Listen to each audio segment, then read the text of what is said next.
ओह, इतनी तेज बारिश हो रही है, ऊपर से कैब भी बुक नहीं हो रही। शुक्र है भगवान का, कैब तो बुक हुई।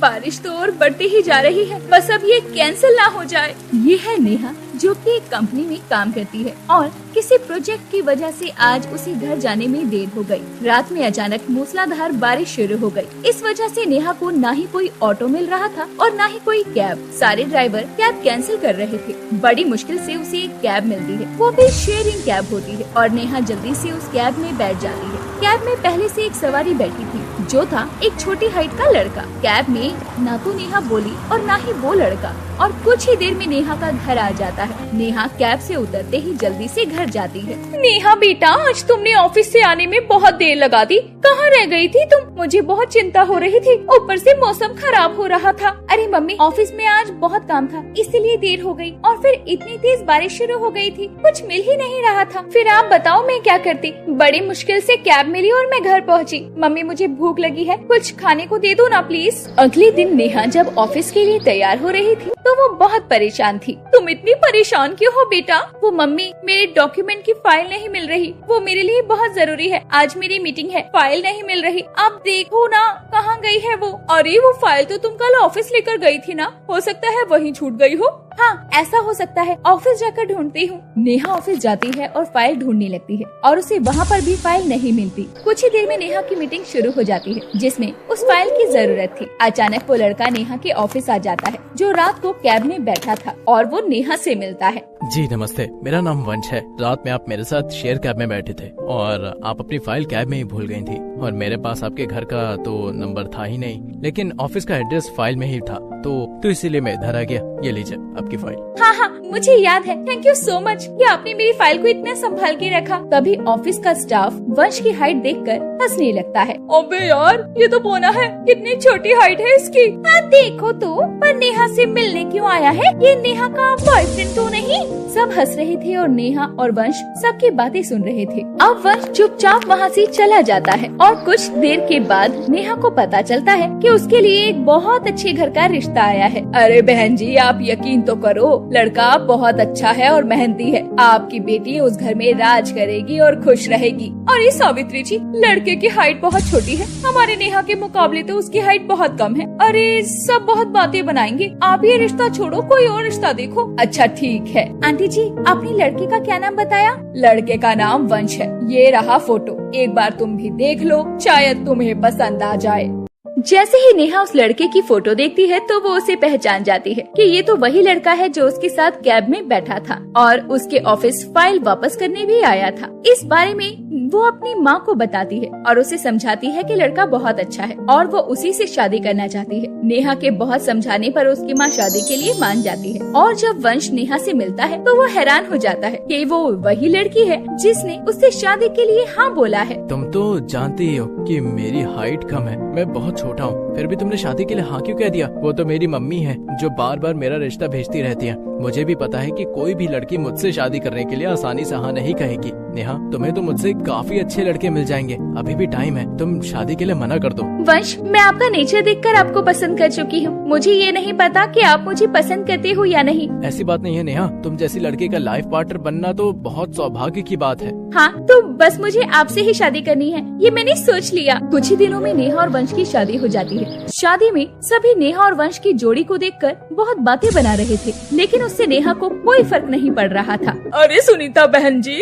आपको अपनी नेहा के लिए इतनी छोटी हाइट का लड़का ही मिला क्या? आपकी नेहा तो देखने में सुंदर है, लंबी है, चौड़ी है, उसके जैसी हाइट का लड़का ढूंढते, ये कैसा छोटी हाइट का लड़का ढूंढ दिया? तभी एक बच्चा आकर सुनीता से बोलता है, आंटी जी, आपको स्टेज पर बुला रहे हैं। मैं अभी आती हूँ, मुझे बुला रहे हैं, आप लोग कुछ लीजिए। नेहा के जब ऑफिस के फ्रेंड आते हैं तो वो भी उनकी जोड़ी देखकर बातें बनाने लगते हैं। अरे नेहा, ये तो वही लड़का है ना जो उस दिन तुम्हारी फाइल देने ऑफिस आया था? तुमने भी क्या पसंद किया इतनी छोटी हाइट की लड़की को? कम से कम अपनी बराबर की हाइट का लड़का तो चुनती। स्वीटी प्लीज ऐसा कुछ मत बोलो, तुम लोग शादी में आए हो ना, तो मैं नहीं चाहती कि तुम लोग ऐसी कोई भी बात करो, और मैं तुम्हें अपना अच्छा दोस्त मानती हूँ, तो तुम हमारे रिश्ते को खराब मत करो। तुम सब खाना खाकर जाना। नेहा ने सबको चुप करवा दिया। नेहा की शादी हो गई, उसने सबकी बातों को अनसुना कर दिया और शादी के बाद नई नवेली दुल्हन बनकर वो वंश के साथ घर घर में आ गई। मुंह दिखाई की रस्म के बाद नेहा की सास उसके कमरे में आकर बोलती है, नेहा बहू, तुमने पैकिंग नहीं की क्या?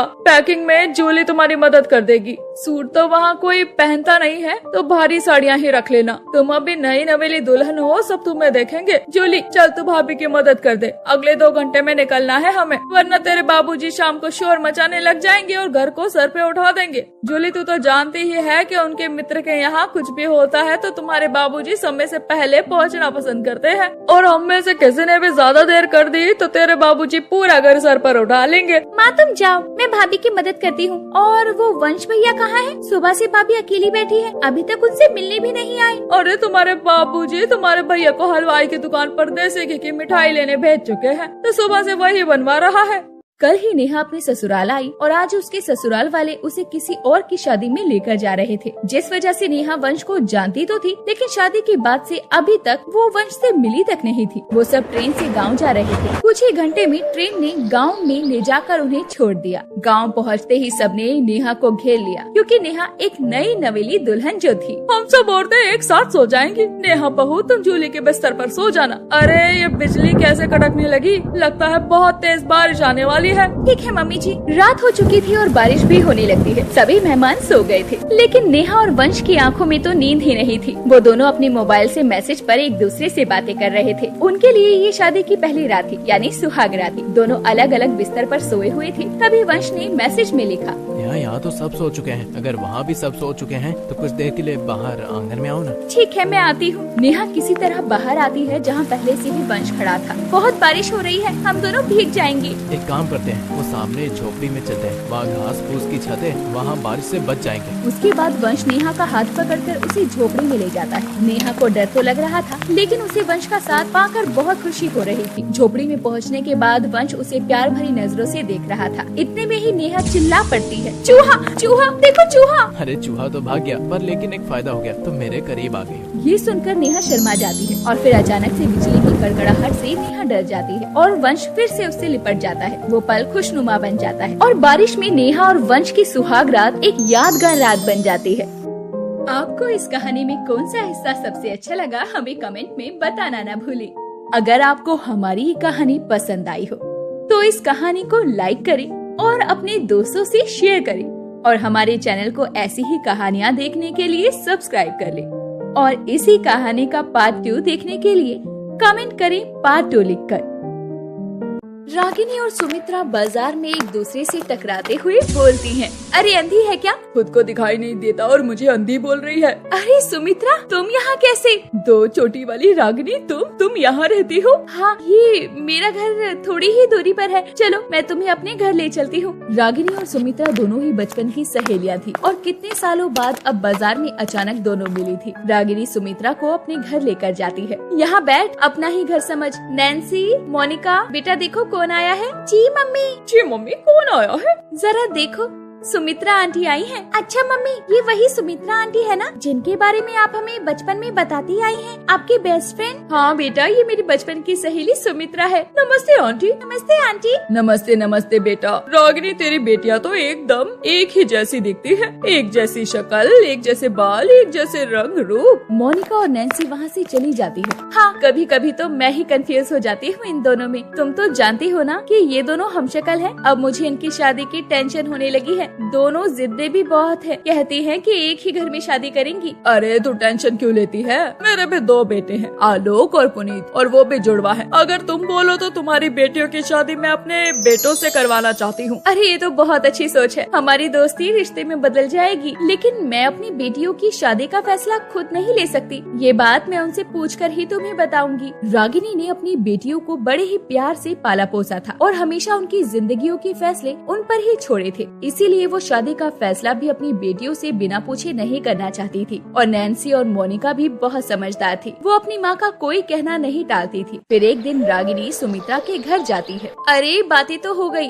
अपने दोनों बेटों को तो दिखा दे। सुमित्रा अपने दोनों बेटों को आवाज लगाती है, आलोक बेटा, पुनीत भैया को बुलाकर इधर आओ। अंदर से एक आवाज आती है, आया मम्मी। आलोक और पुनीत जैसे ही हॉल में आते हैं तो रागिनी पुनीत को देखते ही खड़ी हो जाती है, क्योंकि आलोक जितना गोरा था पुनीत उतना ही काला काला था, लेकिन दोनों भाइयों में प्रेम बहुत था। पुनीत को काला देखकर रागिनी चुप हो जाती है और दोनों ही लड़के बहुत समझदार और संस्कारी होते हैं। वो रागिनी को देखते ही उनके पैर छूने लगते हैं और वो अपनी सहेली सुमित्रा से बोलती है, सुमित्रा, ये दोनों तो मेरी बेटियों की तरह हमशक्ल हैं। सिर्फ रंग का फर्क है और तुमने संस्कार भी बहुत अच्छे दिए हैं इन्हें। इतना कहकर रागिनी चुप हो जाती है और मन में सोचती है, एक बेटा इतना गोरा और दूसरा इतना काला, ये हमारी मोनिका के साथ ऐसा लगेगा कि हंस के साथ कौवा हो। ऐसा सोचकर रागिनी हंसने लगती है और पुनीत उस हंसी को देखकर समझ जाता है और अपना सर नीचे झुकाकर चला जाता है। उसके बाद रागिनी अपने घर चली जाती है और घर पहुँचकर वो अपनी बेटियों से बोलती है, नैन्सी, मोनिका इधर आओ। जी मम्मी। हाँ मम्मी, बोलिए ना। देखो बेटा, मैं चाहती हूँ कि कोई भी फैसला लेने से पहले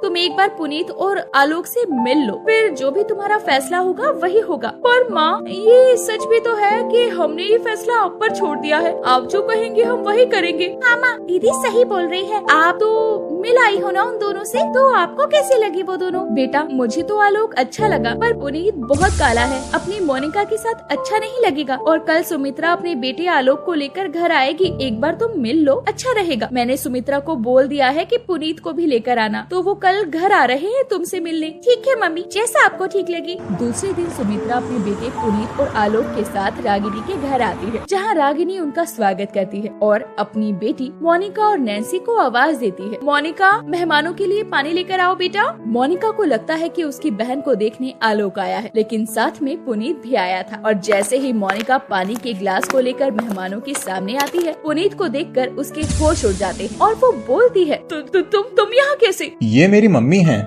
पुनीत के इतना बोलते ही मोनिका समझ जाती है कि उसकी माँ काले रंग को लेकर जिसका मजाक बना रही थी वो कोई और नहीं पुनीत था। और पुनीत और मोनिका एक साथ एक ही कॉलेज में पढ़ते थे और उनकी अच्छी दोस्ती प्यार में कब बदल गई, कॉलेज खत्म होने के बाद उन्हें पता भी ना चला। फिर वो दोनों एक दूसरे से मिल नहीं पाए और आज अचानक ही सामने आ गए। तुम दोनों एक दूसरे को जानते हो, लेकिन कैसे? मम्मी, पुनीत और मैं एक ही क्लास में पढ़ते थे। दीदी, ये वही पुनीत है ना जिसके बारे में आप हमेशा बात करती थी और प्यार भी करने लगी थी? ये क्या कह रही हो? मेरी फूल जैसी बेटी काले कौवे से प्यार करेगी? मम्मी, काला या गोरा देखकर प्यार नहीं होता, प्यार तो दिल से होता है। वैसे भी रंग तो भगवान ने सिर्फ दो ही बनाए हैं ना, काला और गोरा, और हम दोनों भी तो एक जैसे हैं। भले ही पुनीत का रंग काला हो, लेकिन दिल तो साफ है ना। हाँ आंटी, मोनिका और मैं, हम दोनों एक दूसरे को बहुत पसंद करते हैं। भले ही मेरा रंग काला है, लेकिन मैं आपकी मोनिका को हमेशा खुश रखूंगा, उसे किसी बात की कोई कमी नहीं होने दूंगा। अरे तू भी कहाँ काले गोरे के चक्कर में पड़ रही है। जब बच्चे पहले से ही एक दूसरे को जानते हैं तो हमें देर नहीं करनी चाहिए। मुझे माफ कर दो बेटा, मुझे पता नहीं था। काले गोरे के रंग में फंसकर मुझे तुम्हारा मजाक नहीं बनाना चाहिए था। आंटी, आप माफी मत मांगो, आप मेरी माँ जैसी हैं। उसके बाद सबके समझाने पर रागिनी मान जाती है और मोनिका और पुनीत और उधर आलोक और नैन्सी की शादी होती है। दोनों जुड़वा बहनें जो बचपन से साथ रहती थी, वो अब एक साथ एक ससुराल में जाती है, जहाँ मोनिका को काले रंग का पति यानी पुनीत मिलता है और नैन्सी का पति आलोक बहुत ही गोरा होता है।